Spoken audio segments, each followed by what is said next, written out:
Hello, everyone, and welcome to the recap of NFL Draft Night 1 right here on Fantasy Life. I am Kendall Valenzuela, but I am not alone because we've been hanging out for the last 5 hours, you guys. I've got Ian Hartitz here with me. I've got Dwain McFarland, and we're not tired. No, we're giving the people what they want, which is more NFL content, guys. We're good. It's Friday. It's a great day to be great, Kendall. Got the old trio here. Unfortunately, we're supposed to have a fourth in Matthew Friedman, but when you lose that many draft props, it's hard to keep going sometimes. I kid a little bit. So. A little bit. Dwayne, how's it going? Oh, Kendall, it's going the same as it was like 10 minutes ago. I'm good. Just that good. Just that no, good. It was very interesting first round. Some things worked out well and other things not so much. So yeah, excited to break it all down. Yeah, I'm excited to have you guys here with us. We're going to be going through biggest winners, biggest losers, biggest WTF moments, which I wish Friedman was here for, but Friedman, we're thinking about you. I hope you have good dreams and you wake up better and refreshed. Let's go through the fantasy relevant recap for these landing spots. And I'm just going to go rapid fire here, guys.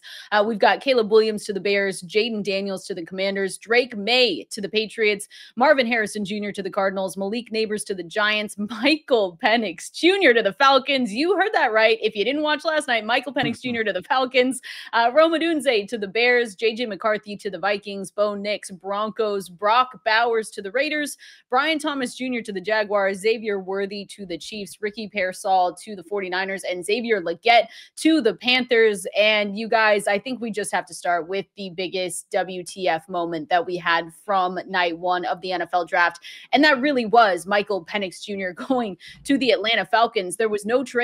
There was just straight up with them saying, hey, with the number 8 pick, we already know we have Kirk Cousins for $100 million guaranteed, but it doesn't matter to us. We're going to go out and get Michael Penix Jr. So Ian, I mean, I know our reaction because we were all together, but really, how do we play this for not only fantasy, but just in general? Why did they do that? Good question, Kendall. And the fact that we actually didn't get confirmation that Cousins himself had no idea this was coming until they were on the clock. Like, what is going on in Atlanta right now? So, look, there's no chance that Penix is going to be on the field before freaking 2026 at this point. If the Falcons can somehow, do they want to trade Kirk Cousins? Why else would you draft Penix at number 8 overall? But they would only have $12.5 million of dead money, and they'd save a bunch of money against the cap if they can find a trade partner for Cousins. But otherwise, again, it's 2026 at the absolute earliest. And I mean, Cousins and Penix will be on AARP by that point anyway. So very confusing move. They've had this string of number 8 overall picks, and to add those offensive playmakers, like no one was exactly expecting them to be dipping into offense really at all. I mean, this was kind of the token spot that we all expected a defender to go off the board. Absolutely inexcusable. I don't get it. It was hilarious, which I appreciate, but yeah, Dwayne, certainly, like in terms of fantasy, it just absolutely nukes any potential for Penix, like in rookie drafts. But otherwise, like, all right, I mean, we're still excited about Kirk Cousins in the offense. Just weird, man. Yeah, it's weird. Like, he got draft capital. Everybody loves to talk about draft capital. Michael Penix has the draft capital, guys. Maybe, he takes over by next year, but I mean, Kirk Cousins, he is coming off the Achilles injury and you've detailed a little bit. It is on the plant foot, right? The throwing foot that he plants from. That feels weird to say throwing foot instead of throwing arm. But anyway, maybe there's a chance that leads to some sort of playing time this year for Penix. But yeah, it was just a real head scratcher because even if you love him, and look, like we've had Matt Waldman on the show to talk about running backs, and I will say he is a guy that was kind of out on a limb with Penix. He loves him. He has him as his number 2 quarterback in the class. Waldman's hit on a lot of really big guys in the past. Like, he was big on Patrick Mahomes. He was big on Russell Wilson when other people weren't as high on him. So if you're going to have a film evaluator in your corner, I think Waldman is a good one to have. But it's just weird to me that why didn't you trade down? Are you that worried someone else is going to take Penix? He was thought of as a borderline round 1 pick. And so I think you still could have pulled this off. You could have traded down. You picked up more draft picks. So at a minimum, I just don't understand why, to your point, Kendall, there's not a trade. There's nothing. You just stuck at pick 8 and you made this your pick. I think that's the biggest head scratching part of it. I guess if we're trying to find a silver lining for fantasy, if Penix is as good as they think, then even if Kirk Cousins goes down, maybe you're okay, right? If you're going to invest in weapons like Drake London, you want to invest in a Kyle Pitts, Bijan Robinson. You at least have two good quarterbacks on the team, and not every team can say that. So some of these teams, if the starter goes down, your fantasy season is sunk. That's what I was going to say. Maybe it's the Achilles injury. Maybe they're a little spooked about it. And they say to themselves, if he does go down, we still have good weapons. But I will say, Ian, you mentioned it. Mike McCartney, Cousins' agent, told ESPN Falcons only notified Kirk Cousins that they'd picked Penix while the team was on the clock. And his agent said there is frustration, confusion coming from Cousins' camp because Atlanta did not use its first-round pick to make the team better in 2024. So, weird situation. There goes Penix. It's kind of frustrating because we thought of him as maybe someone that could be fantasy relevant-ish, depending on where he went. And this kind of just throws all of that out of the way. So we'll see what happens there with Michael Penix Jr. But just a definitely WTF moment. If you were watching the live stream, just go see Friedman's reaction because it was worth it. Kendall, it was supposed to be the Raiders. Like, that's honestly the biggest bad part about this. Now we're stuck with Gardner Minshew or Aiden O'Connell. No. God, it just keeps getting worse. It keeps getting worse. And that's what's happening here. So there's the biggest WTF of the night. I want to go with you guys through the biggest winners from round one of the NFL draft. And I'm just going to start here because I just want to throw out this stat that the offensive players were the ones that came out on top in this draft. Most ever taken in the first round. We had 6 quarterbacks. We had 7 wide receivers, 9 offensive linemen, and 1 tight end, which we will get to. I'm not saying that the most offensive players off the board means it was a great night for fantasy, because I think we were maybe right in the middle, guys, of an okay night for fantasy football. But I'll start with you, Dwain. I mean, who was your biggest winner for tonight? Yeah, I think the biggest winner is Caleb Williams. Obviously, he goes number 1 overall, as expected. Lands on a team that has DJ Moore already on the roster, Kendall. And then you have Keenan Allen, who was brought over in the offseason. They added Gerald Everett, a second pass-catching tight end behind Cole Kmet. And they added a pass-catching back in DeAndre Swift. But they were not done there. At pick 9, they take Rome Odunze, the third best wide receiver in this draft, out of Washington, former teammate of Michael Penix, who we were just talking about. So this is a loaded offense. And when you look at Caleb Williams right now, he's number 12 off the board in early best ball drafts. And I can see why people like it, Kendall. And looking at this, I could see him even moving up a little bit more. Ian did some great work looking at his rushing data points from college. This is a guy that could probably rush, and Ian, you correct me if I'm wrong here, but I think probably 300 to 450 yards, like, is in the range of outcomes for him. And you add that on top of the fact that he's got the weapons around him. If you're looking for a guy, Kendall, that you're voting most likely to be able to pull off a CJ Stroud kind of rookie season, a lot of these things line up for Caleb Williams. I mean, would we have argued that, Nico Collins and Tank Dell were a better receiving core than what we're walking into with Caleb Williams? I don't think so. Now, those guys end up being really good players. We already know what we have in DJ Moore, and then now you add Rome Odunze to go along with Keenan Allen. I think this is a really good spot. We could see a rookie quarterback throwing for 4,400 yards, adding 300 to 400 rushing yards on the ground. So I think Caleb Williams is right there, borderline top 12 pick in fantasy at the quarterback position. Dwain, you said 4,300, right? Did I say 4,300 passing yards? Yeah. Yeah, I might have said 4,300 rushing yards. No, that's awesome. I bet if you guys can find it on FanDuel Sportsbook, I bet over 3,375 for Caleb at even money. Oh wow. Yeah. I have him projected right now at 3,850, but I think he has upside to get to like 4,200 plus. Would be the first Bears QB ever. I'm here for it. Yeah. Over Eric Kramer, man. Eric Kramer, you got to go back to 1995 to like 3,800 or something. Yeah. Oh, man, that's sad. But I like that pick, Dwain, because we talked about it on the stream. I mean, this is a quarterback in Caleb Williams that goes into a situation where he's set up for success. And we couldn't say the same for some of these other quarterbacks, and same if we want to go back to Justin Fields. So he's got the weapons. They definitely added for him. So he's there to hopefully make all Bears fans and the whole franchise very, very, very happy. And they've got the weapons to do it. So Ian, I'll throw to you next. Who was one of your biggest winners from round 1?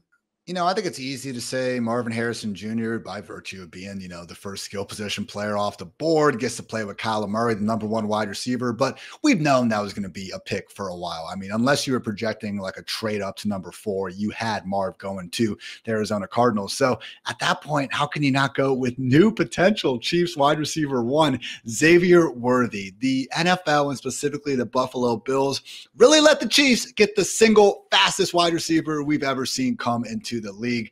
Absolutely incredible. So some of the, you know, really great stuff I've already seen people pointing out is the fact that the Chiefs, you know, one of the top offenses in the NFL using pre-snap motion, like they're even going to be putting Worthy just beyond, like putting past the reality that they also have the best quarterback maybe ever throwing him the football. Like the way this offense is designed is perfect for a wide receiver that could struggle with the physicality of corners because he's not the biggest guy, but they know how to use that speed better than just about anyone with that pre-snap motion and putting him in a position to succeed. So it's also one of these offenses that runs more screens than just about any other group out there. And when you look at Worthy, he is not this one-trick pony field stretcher. You know, if you actually look at his field stretching stats on passes thrown 20-plus yards downfield, he actually graded out as one of the worst wide receivers in this class. Now, I think that's way more due to Quinn Ewers than anything about Worthy not being able to track a deep ball. But, I mean, this is a guy who went from a 17-yard ADOT in 2022 to just 10 yards in 2023. So he can really operate at a minimum in the underneath areas of the field on designed, you know, screens and stuff like that. My God, the amount of underhand, you know, passes he'll get. You guys know Andy always gets freaking crazy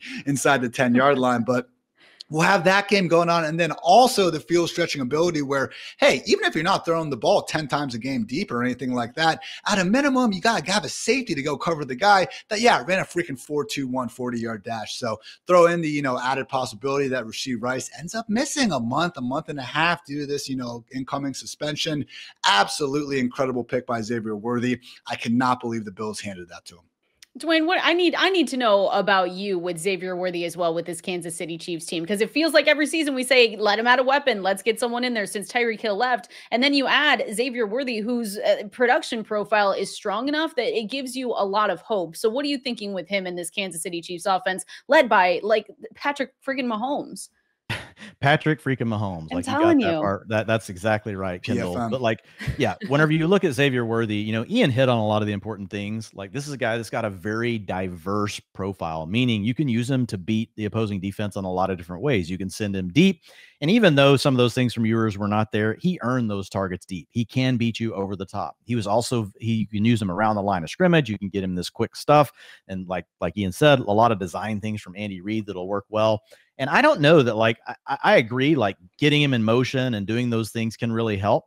But one of the things I'm always looking for to see like what it could look like at the next level is how well these guys really play against man coverage, Kendall. And behind Marvin Harrison Jr., who had a 39% targets per route run. So basically when Marvin Harrison Jr., when the quarterback read man, they're like, Marv, coming to you. Like, every other time, I'm basically just going to throw to Marvin Harrison Jr. Wasn't quite that strong for Xavier Worthy, but he was number 2 in the class, Kendall, at 32% targets per route run against man. You mentioned how he broke out at a young age. So this is not just a guy that was fast. He was very productive in college. He played with other good players like Jatavion Sanders. This last year, he played with A.D. Mitchell. So there was competition for targets, and he still came through. So I actually I love this pick, you know, for the Chiefs. And, you know, Ian also mentioned it. Like, if there's anybody that knows how to use the speed, like it's Andy Reid. And then you get him with a player like Patrick Mahomes. Like, you know, you can't outrun Mahomes. You know, I mean, well, I think maybe we did see that like once from like Tyreek Hill, but like he's going to get it out there. So it's, and look, that's Tyreek Hill, the freaking cheetah, right? So like he's one of one, but I love this pick for the Chiefs. And this is it's big for his dynasty stock. It was a guy that the supermodel already really liked, Kendall, but now you put him in this landing spot, and I think it's just that much more juicy. Is he, just real quick, like Dwain, because we've had the big 7 kind of set in terms of those top 4 QBs. Okay, I guess it'd be the top 8 set. In Superflex, if you want to go with your top 4 QBs, we're going to leave Bo Nix out of it right now. Top 3 wide receivers, Marv, Nabers, Odunze, and then Brock Bowers. Like, do you think Worthy is now that, 109? Because we were kind of thinking if one of these wide receivers could land on the Chiefs or Bills early, it might just be that guy. And I'll tell you what, right now, again, we'll see how the running backs shake out and things like that, but sure seems like that's a good spot for Worthy. Yeah, and he was already in the same tier, Ian, as Brian Thomas Jr., and I think the landing spot is better. Yeah, you've got Rashee Rice there, but you've got Travis Kelce getting older. You've got Marquise Brown, but only on a 1-year deal. So I could see by as soon as 2025, this offense could be revolving 100% through Xavier Worthy and Rashee Rice with Patrick Mahomes. So I feel like in Dynasty, look, you want the profile to stand out on its own. Landing spot can't be everything for you, but the beauty of Worthy is that his profile does stand out from a talent perspective. Like if you look at guys, Ian, regardless of landing spot, that scored out at his spot in the supermodel, right? 39% of them have gone on to have a top 36 finish in their first 2 seasons. Just looking at the first 2 seasons, 25% have been in the top 4. And that feels about right, for Worthy. Like, is he going to be a smash? We can't guarantee it as a rookie, but this is a guy that I think you're going to feel really good about by year 2. And he could still surprise and be a wide receiver 3 this season. It's good. It's almost like, what's the meme? Like, they can't keep getting away with this, Ian. It's just like, you can't let them do it. And then they end up doing it. And you say, wow, why didn't other teams think of that? Which is, we're going to get to some of those points in the draft tonight. We definitely had those thoughts. I want to ask you, and Dwain, let me ask you about Malik Nabers first in the biggest winners of round 1, because I've seen people go back and forth a little bit. Yes, did Malik Nabers go to the Giants with Daniel Jones and, shout out to Ian, Drew Lock? Absolutely he did. But on the other hand, you look at the Giants pass catchers and none of them earned more than 80 targets last season. No one met that threshold. There were no 1,000-yard marks. There were no multi-touchdown receiving games. It was not great. So I feel like when we're talking about Malik Nabers, how do you see his fantasy impact going to this team? I understand that maybe when we talk about him, the landing spot mutes some of his potential immediate impact, but I still want to be a little bit optimistic about him. Yeah. And, there are pros and cons to his landing spot. You kind of started to hint at it there, Kendall, but like, if you're looking at it from a standpoint of the overall offense that he's residing on, it's hard to get excited about Daniel Jones. It just is. Yeah. Like the guy's, I don't know that he can ever throw for 4,000 yards in a season. I think we're kind of hoping he can throw for 3,500 to 3,600 yards. So that's a damper, right? He's also not a guy that's thrown a lot of touchdowns, but I'll also say he's never had a weapon as good as Malik Nabers. Now, we thought maybe for a brief moment, maybe Kadarius Toney could be that, and that proved to not really be the case. But this is a much better prospect. When you look at Malik Nabers, he grades out as the 3rd best prospect in the supermodel since 2018, Kendall. So yeah, we've got Marvin Harrison Jr., number 1, Jamar Chase, and then Malik Nabers. So he's already in really elite company. And when you look at his skill set, yes, he played more on the inside. He played more on the outside in college, but he did kick in quite a bit to the slot. And he's a guy like you can just get into space, Kendall, and he has more upside than Marvin Harrison as a pure playmaker. And the positive that I see here are 2 things. One, this is a depth chart. Like, Darius Slayton is the best thing you got going. Wan'Dale Robinson's is a little bit better target earner, but he's not going to be on the field all the time. Mostly plays slot, going to be the underneath target. Malik Nabers is going to be able to operate underneath, intermediate. You're going to be able to run him deep. So I think he immediately becomes the lead target on this team. I think he could easily come in and, as a rookie, given how good his prospect profile is, be a 23 to 25% target share guy. Now, where that grades him right now in projections is more like a, high-end wide receiver 3 to mid-range wide receiver 3. But I do think he has outs that if he comes in and he just dominates, and every once in a while we get this from some of these rookie guys to where he could be more of a 26, 27% target share guy as a rookie. That's hard to do, guys. So don't think that that's going to be the outcome you're going to get. I'm just trying to paint a picture of what his outs are to still hit a better ceiling, because right now his ADP in best ball is higher than this. This is a guy that's going, in the mid-teens. You got Marvin Harrison. When I say mid-teens as far as the wide receivers go, he's closed the gap between him and Marvin Harrison. Marvin Harrison's going in the early 2nd round right now. So Malik Nabers is now a early 3rd round pick. So I think that's going to chill out a little bit, and it's going to need to. But I think if he gets to the end of the 3rd, you get him falling into the 4th round, then, Kendall, I'm going to be interested in Malik Nabers again, because I think you still have a path to get some value. Because, and again, like the format we're talking about, people take a ton of receivers, right? Yeah. So it won't be like that in every kind of league format you're in. You're going to be in some leagues where Malik Nabers is going to fall further down the draft board. So I think there could still end up being some value, but I think the big thing is, like, he should dominate targets from day one, and he has that after the catch ability. And Brian Daboll has shown that he is a guy that's pretty good at getting the most out of his personnel. Ian, I see you nodding your head. So I'm just assuming that you're in on Malik Nabers, even though the landing spot, like Dwain has said, is a little bit shaky. It's just, you have to kind of just look at the talent profile that he comes with.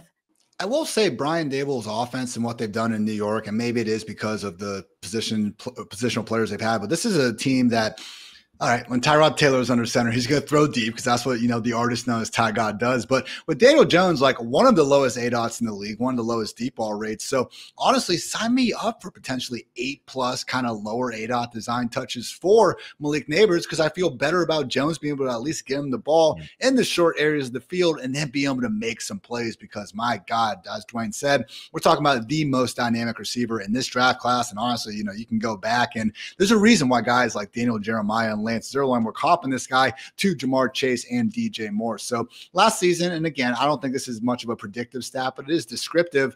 Marvin Harrison Jr. forced 5 total missed tackles. Malik Nabers, 30. So he really is just an absolute beast after the catch. And hey, Daniel Jones, I don't think he's it, but the Giants want to give him one more chance. At least they finally gave him a legit wide receiver 1 to do so. They tried with Kenny Golladay, $72 million.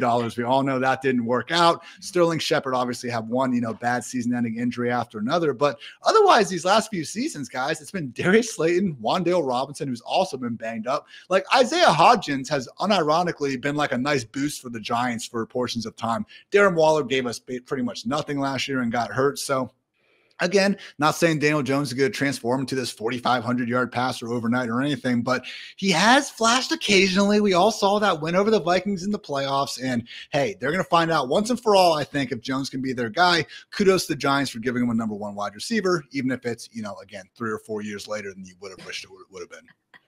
All right, there we go. Biggest winners. I like our list. I mean, we got the Bears and Caleb Williams. We've got offensive players. Congrats. We've got Marvin Harrison Jr. We've got Xavier Worthy. We've got Malik Nabers. So that's pretty perfect to me, at least. Let's go through biggest losers from round 1 of the NFL draft. I just want to say, I know Kirk Cousins is not a loser in this because he is still their $100 million guaranteed man. But I do just have to throw out, guys, that his agent tweeting and saying that it was a big surprise. We had no idea this was coming. Kirk got a call from the Falcons when they were on the clock, and that was the only time they heard it. It's not great, guys. It's not great. Yeah, not great. $100 million. I know. I'm just saying he's not a loser, but I'm just saying that was not great. Dwain actually brought it up on our live stream, though. Hey, this is a situation now where I do have legit concerns about Cousins, getting back to 100%. And God forbid he does suffer another injury. Never exactly, the fleetest footed quarterback to begin with. And, we don't want that to happen. But if it does, now they actually have a backup quarterback who can sling that rock around and has a very, very high upside scenario. So that's wild, Dwain, that Waldman actually has him as high as QB2. But you know what? If you did grade these quarterbacks and just say like, hey, your best game, like if we can get that out of you each and every week, I don't know if there was a better 60 minutes on film than Michael Penix Jr. against Texas. So it was reminiscent of CJ Stroud against Georgia, where if you watched, his entire collegiate career, you definitely didn't see that performance each and every week out there. But hey, you turn to him one time, maybe with a good coaching staff, they can get more out of him. All right, another biggest loser from draft night 1, Dwain, I think unanimously with us when it happened. I'm sorry, Brock Bowers? What are we doing here? Dwain, what's going on? Why did, no. Just no. Yeah. A lot bad about this landing spot. Number 1, it's a double whammy because we were really interested to see how Michael Mayer could progress this season as well. Well, now you have Brock Bowers and Michael Mayer, their 2nd round pick from last year, playing together. Yeah, we can always harken back to those days when we had Rob Gronkowski and Aaron Hernandez playing together, and they were both great fantasy assets. But let's be honest, when else has that happened? I do think these are 2 very talented players. Michael Mayer in his own right was an early breakout in college at one of the best collegiate tight end programs out there at Notre Dame. Sorry, Ian. And then if you look at what we've got with Brock Bowers, wow. I mean, he's the 2nd best prospect, the tight end position behind only Kyle Pitts in the supermodel. So this is a guy that's a complete mismatch weapon. Kendall, linebackers, safeties, they can't cover him. Ian's even said it. Dude, just declare as a wide receiver. You're a wide receiver. So, I mean, he can move into the slot. The problem here, Kendall, even if we say Brock Bowers is going to be the starting tight end, there's going to be some sort of rotation. And we know more often than not when you have 2 tight ends, the challenge is neither one of them can get to the route participation level that truly unlocks the ability to be a top 12 fantasy tight end, much less have the upside that we were really hoping for with Brock Bowers, which would be somebody that eventually, would be a top 4, top 5 option. So the other challenge is it's not just short term that we have to worry about this. It's long term. Michael Mayer's only in year 2. So this is something that, could really stand in the way of Brock Bowers for some time. And we also have the fact, Kendall, that the Raiders don't have a legit starting quarterback. Yep. Gardner Minshew is better than your average replacement if you're just talking about yards per game for his career. So it's not the worst ever, but it doesn't inspire us, and neither does Aiden O'Connell. So I think when you put that together with the fact that you also have Devontae Adams and you also Jacoby Myers that can earn targets as well, it really couldn't have gone worse for Brock Bowers tonight. Still an amazing player, an amazing prospect, but a lot of things to overcome. He's going to need to get really lucky. And when I say lucky, you're basically hoping his teammate gets an injury, and we don't want that. We don't ever want to wish for the teammate to get an injury. I guess there's the outside 1% chance that we suddenly have an elite offense using 2 tight ends again. But Ian, I don't know about your thoughts, man, but that doesn't feel like good odds to be betting on. Well, and we're always like, oh, yeah, Gronk and Hernandez. I don't know. Maybe having the freaking GOAT under center had a little something to do with those guys producing.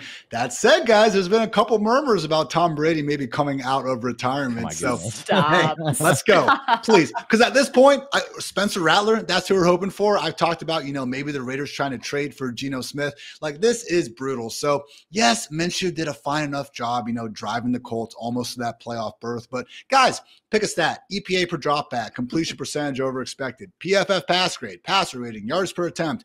Among 32 quarterbacks, Minshew was 23rd or worse in every single one of those, and O'Connell was 25th or worse. By completion percentage over expected, these were the single two least accurate quarterbacks in the NFL last season. So, as Dwain said, again, it's not that this is a bad player. I thought it was a good value pick by the Raiders. Raiders fans that don't give a shit about fantasy football, 2 thumbs up. That's awesome. You added arguably, a top 5 talent at pick 14 or whatever it was. But man, only one football to go around, and they better use him as a full-time slot wide receiver, Dwain. I mean, and he could be way more than that. I'm not trying to say the dude just should be pigeonholed as a wide receiver by any stretch, but end of the day, 44.7% of his snaps were what PFF categorized as a tight end alignment. That was 168th among 191 qualified college tight ends over these last 2 seasons. Kyle Pitts, Dalton Kincaid, Sam Laporta, like even these guys weren't, exactly doing that same level of, again, just pure wide receiver in college. So I hope it works out. If they just say, Bowers, you are going to play, wide receiver, Michael Mayer is going to be our inline tight end, get used to wearing like a different number, I guess, Brock Bowers, okay, but usually doesn't happen. And accordingly, like Dwain, we were trying to rank him in the show, man. It's going to be really tough to be higher than tight end 15 for either guy? Yeah, I think that's probably about where you're at. And you're just making a complete bet on the talent profile that he somehow just blows away Michael Mayer or some sort of injury opens a door for him. And if that's the case, great. But even then, we know how hard it can be for rookie tight ends, even as good as he is. So it's just, there's a lot of things stacked against him. I think the outlook is still a little better in Dynasty just because you have more time to let it work out. But still, like, if he's in this rotation with another young tight end, it even becomes tricky in your rookie drafts. It's disappointing. I think that's the best way to put it. Just disappointing for the talent profile that you laid out for us, Dwain, in the tight end rookie supermodel. Like, we were excited for him. Oh, and there were so many spots ahead of that. No, it could have been the Chargers. exactly. It could have been the Jets. There were so many spots that were clean. No, Bengals trade up, come get him. What's a worse spot? I don't think we can name one. Yeah, the only thing worse would be landing behind an actual alpha stud that we already know is a stud, right? Because Michael Mayer hasn't proven it. You could get, theoretically, I guess if Michael Mayer just proves to be an absolute flop, he didn't do a lot last year. Maybe Bowers just takes over right away. That's in the range of outcomes. But Mayer scored really well in the supermodel. Like I mentioned, like he was not just your run of the mill tight end. He was a very good tight end prospect. All right. Well, let's go. Let's move on from that sadness and go to our last piece of maybe a biggest loser. I know it's, we're not trying to contradict ourselves because Caleb Williams and the Bears in general are winners from night 1. But Ian, talking about Rome Odunze, it's a little bit different because you join a team in the Bears that already have high-end target earners. We're talking about DJ Moore, 28.5%, Keenan Allen, 24.4%, ranked inside the top 20 amongst all wide receivers in total target share. So what are we looking at here for him? From an NFL perspective, if you just love the Bears, this is great for you. But for fantasy and Rome Odunze, maybe not so much. And Kendall, you know this better than anyone. New Bears offensive coordinator Shane Waldron, not exactly, the best coach at keeping his, new first-round wide receiver the most involved on a week-to-week basis. So Rome Odunze, the talent is incredible, even if he's not up there quite there with Marv and Nabers. If you want to put him with them, that's fine too.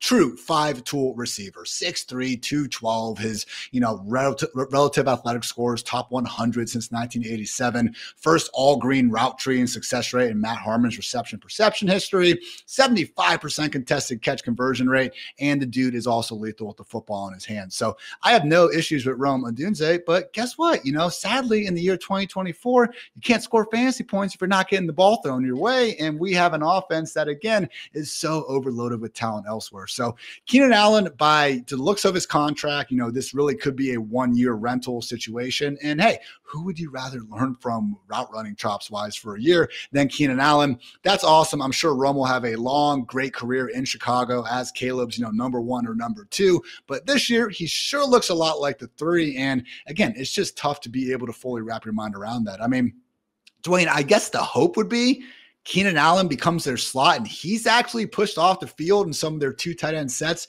with Cole Kmet and Gerald Everett. I mean, that would be the only upside. It's like maybe we're giving Keenan a little bit too much benefit of the doubt, but sadly, especially with the way this ADP is already shaping up, I mean, you were talking about Nabers dropping, and he will drop, but man, it takes a while for these things to happen, and I just think when they're already as high up the ranks as they are, they're probably never going to drop quite as far as if we just, started drafting tomorrow in that situation. So, if we could attack Rome as like a wide receiver 4 with upside, okay, I'd be down for that. But I have a feeling he's still going to be a top 30, top 35 wide receiver. And as optimistic as I am about Caleb, again, only 1 football to go around, sadly.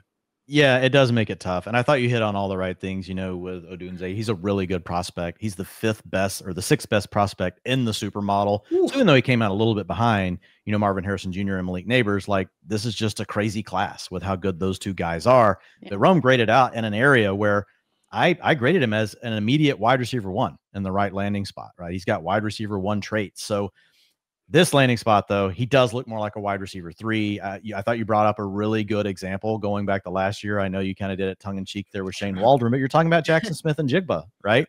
And what did he land at? He landed a situation where honestly, neither one of those 2 guys are as high of target earners as DJ Moore or Keenan Allen in Tyler Lockett and in DK Metcalf.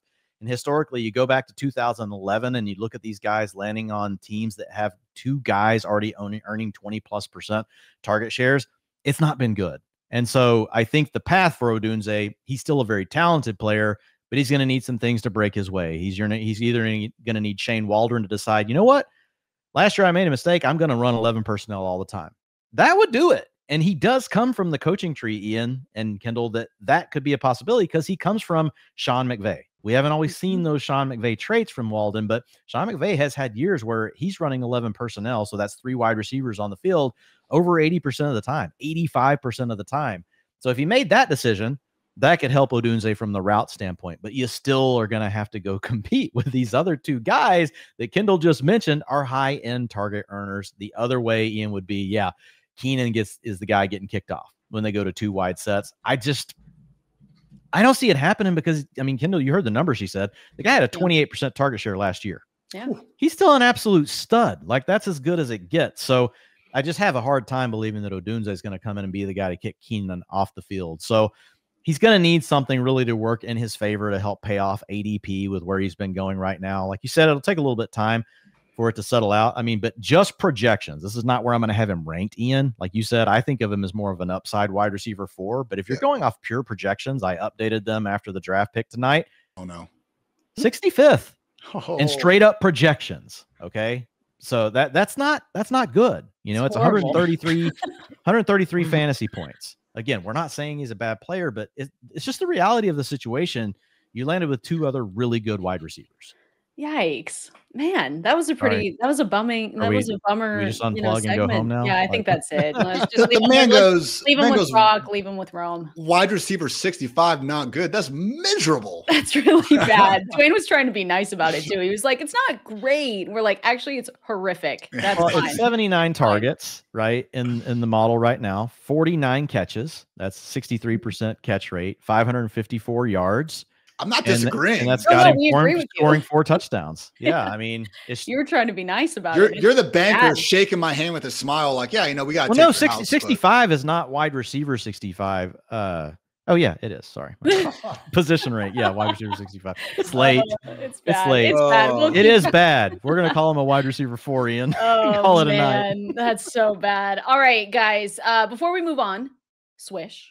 You see what I'm doing here? Swish. That's the sound of our parlay hitting. That's right. We've teamed up with DraftKings Sportsbook for the NBA playoffs. Right now, they are giving new customers $200 in bonus bets instantly when they bet just $5 on any wager. Don't miss your shot. Download the DraftKings app now and sign up using our promo code FANTASYLIFE. The crown is yours. All right, let's get into less sad news about Brock Bowers and Rome Odunze and Kirk Cousins and all that. I want to finish up here, guys. Just looking forward to the next couple days. What are some of the biggest team holes that still need to be filled? Ian and Dwain, honestly, I've got two Cowboys fans right here. So, but Ian, I'll throw this one to you to start because we have it written down and something that we talked about during the show. Cowboys need a running back. So what are you thinking over? I want to say tomorrow, but I'll even extend it to the next 2 days of what they're going to do. It does seem like all the smoke is going towards Jonathan Brooks. And to the Cowboys' credit, they were able to trade down 5 spots in the first round and pick up an additional 3rd round, which is really great considering after, again, I think that pick like 87 or so that they had at the end of round 3, like they weren't going to pick again for nearly 100 picks all the way going like to round 5. So really good job again by that front office getting the offensive tackle. Let's just not mess it up by trading up for one specific running back. So I know Jonathan Brooks has really good supermodel scores, just seemingly, the more, draft people you talk to than not, the consensus RB1 of this class. So I know he could have, the slow start in the season coming off the ACL, but for the, 2000s time, Cowboys team doctor did do the surgery, so he should know about that. Maybe they end up bringing in Ezekiel Elliott to help alleviate some of that early season workload. Jonathan Brooks would make sense, but whoever it is, Trey Benson, Blake Corum, Marshawn Lloyd, whoever ends up getting this Cowboys RB1 job is going to be the single biggest riser of all these rookie running backs. So not saying that there aren't other committee roles that could open up. The Bills get an early down grinder, that could be interesting, and same thing in Tampa Bay, maybe a pass down compliment in Houston or Green Bay or something like that. Like there are other offenses that have committee spots available, but the Cowboys with Pollard gone, 69% available carries from last year, 70% available targets. That is the one backfield where we can see a rookie come in, take over, and accordingly immediately put up RB2 production. And I don't know, Dwain, if Tony Pollard had over 300 touches last season, like that was supposed to be the problem. It wasn't the problem. If we can get a little bit better touchdown luck by Brooks or anyone else, it could be a weekly RB1. Yeah, absolutely. I mean, Brooks is the guy we want because like long-term, I think he has the most upside. He's the most likely of all these guys to really be a stud. If you look at his hit rates for guys that have scored similarly in the supermodel, I mean, 75% of them, have gone on to have a top 24 finish in their first 2 years. So it might take a little more time than that for Brooks because of the ACL, but I mean, it's not easy to have a hit rate that good. So he scores in a really great spot for the model, and the running back model is the most predictive model that we have, and it loves Jonathan Brooks. But you mentioned, there are other names there. We'd be happy if Trey Benson went there, and that's a guy that the Cowboys would know that he's healthy and he could be out on the field day one, right? Helping contribute. So I think there are plenty of names to your point. Any one of them lands with the Cowboys. We know running back is a volume game. Yeah, we would like to have the guy with more elite traits like Jonathan Brooks, but we'll take what we can get, knowing that there are all of those available touches in the Cowboys backfield. And a good offense. Going to be a lot of chances to score touchdowns. I'm rooting for you guys. I was just happy that you guys weren't sad today. It's just as Cowboys fans, it's gotta be really tough. There's nowhere to go but up after last year. After last year, the bar is the floor. That's what you're saying here. Let's keep looking ahead. Some of the biggest team holes that still need to be filled. Let's go with the Bills and their wide receiver room, because the Bills traded out of the first round just by one pick, but still something to talk about, so that the Panthers could take Xavier Legette at 32. That's something we can talk about way later down the line in our recap. But Ian, what are you thinking? I mean, they're at pick 33, so we have to almost expect them, right, tomorrow to go ahead and draft a wide receiver. It might be that quick. I mean, they only end up basically, swapping, I think it was 6th and 7th rounders with the Panthers to do it. So honestly, the Panthers, I thought the actual selection of Xavier Legette was a little questionable there, but to only give up that amount of draft capital to get the extra 5th year option on the guy, I don't hate it from that perspective. So yeah, with Buffalo, just, I guess, A.D. Mitchell, maybe we were thinking that was going to be Troy Franklin, A.D. Mitchell, Lad McConkey, Keon Coleman. There's quite a few names that are right there. Yeah. There's options for sure. And again, all those guys are kind of in the same tier of your supermodel, Dwain. So I don't hate the thought of, they just didn't get that much more out of it. So a little confused there. So I prefer A.D. Mitchell. I know Dwain would probably prefer someone else here, but hey man, Lab McConkey, I'm a little more out on Troy Franklin. I think I'm just, probably falling into the trap of every single Oregon wide receiver we've seen in the NFL for the last 2 decades hasn't done a damn thing, but could be different. If they don't go wide receiver in round 2, I mean, I can already imagine being a Bills fan, getting your boys together for round 1, some good buffalo wings, and just not a single pick. It's like that Nathan Felder meme. I hope you're hungry for nothing as the, takeaway going on there. So it sucks, but this remains one of the most fantasy friendly landing spots. Curtis Samuel, Khalil Shakur, Mac Hollins, and Justin Shorter. They need to add someone. I'd be shocked if they don't do it in round 2. We'll see what happens. Yeah, I mean, those guys are all close in the supermodel. I mean, obviously with A.D. Mitchell, the draft capital expectation was propping him up, but the supermodel really said he looked more like a raw traits guy that we see teams sometimes take a shot on day 2. And so it looks like that's where he's going to fall. So I'm not as worried about him now. My biggest beef with the A.D. Mitchell stuff is come on, guys, let's not spend a first round pick. The profile tells us historically, it doesn't have that huge of a hit rate, but if you really like what you see on film and there's all these things that, are working in his favor, then, just take the cost of it down. So now that we're into the second round, I think that's fine if that's where they want to take their shot. But I do like Troy Franklin, Ian. I don't know that he has a true wide receiver 1, kind of profile where he's going to reach that. But I think he could be a really good wide receiver 2, a good wide receiver 3. So I think the Bills probably, no matter who they take here, the Bills aren't done. They're probably going to have to go back to the well again for a wide receiver next year. I think any of these guys that we're talking about here, you're going to need to get a little bit of luck for them to eventually turn into a wide receiver 1. But there are guys that could turn into a wide receiver 2, wide receiver 3 on their team. Anytime you do that and you get on the field and you play with a guy like Josh Allen, that's going to give you the upside to be a wide receiver 2 or wide receiver 3 in fantasy. The thing I like about Troy Franklin is his ability after the catch. He never quite lived up to his hype. To your point, he was a very highly touted prospect coming out of high school, and he came in and he was good at Oregon. But to your point, he played in a scheme that the supermodel accounts for, right? The supermodel is normalizing for who you get to play with, how often they pass, all those sort of things. So it's already taken it into account, and it doesn't like Troy Franklin as much as some other people. But where we are now in the range of the draft, I think that he could be a good pick. Lad McConkey, man, you can play him on the outside. You can play him in the slot. A lot of people think of him as just a slot guy, but he can work all 3 levels of the field. And then if you really want to go, just swing big or go home, it probably is your guy in A.D. Mitchell. You have to be okay with he could be a complete whiff, but if you do hit on it, he does have the special kind of skills that do flash at times that are pretty rare. He's perfect for that game. And he put it all together. He's perfect on the outside, jump ball, just run deep. We're not even going to throw you the ball 150 times. He could be that boomer bust, big play wide receiver. Again, maybe not what the super truthers are out there, but they need to add a couple guys, just like the next team we're about to talk about.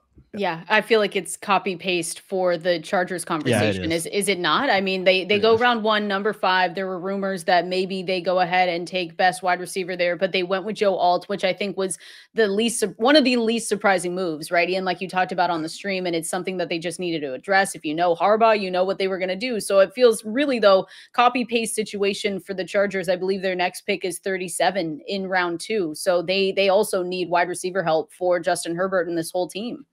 And I don't even think it was that bad for them to take a really good offensive tackle at pick 5. I mean, it was interesting to me that we weren't seeing the same energy that there was when the Bengals were between Penei Sewell and Jamar Chase. I mean, my God, that meme is still, getting traction out there on the social media wave. So now I say that knowing that the Chargers have pick 37, pick 69, and then 2 early picks in round 4, pick 105 and pick 110. So I will say this, if 2 of those selections are not used on wide receivers, I'm going to have a very different tone, this time tomorrow when we're discussing what just went down, because you cannot be entering week 1, unironically with Quentin Johnston, Joshua Palmer, and with Darius Davis and Simo Fahuko. Yeah, I do not want to have to learn how to say Simo Fahuko's name for this season. So look, I mean, and when we talked about this, where with Malik Nabers, if one of these top guys had gone there and, hey, at pick 37, very likely could see a McConkey or a Mitchell or a Keon Coleman, a, second tier kind of top guy.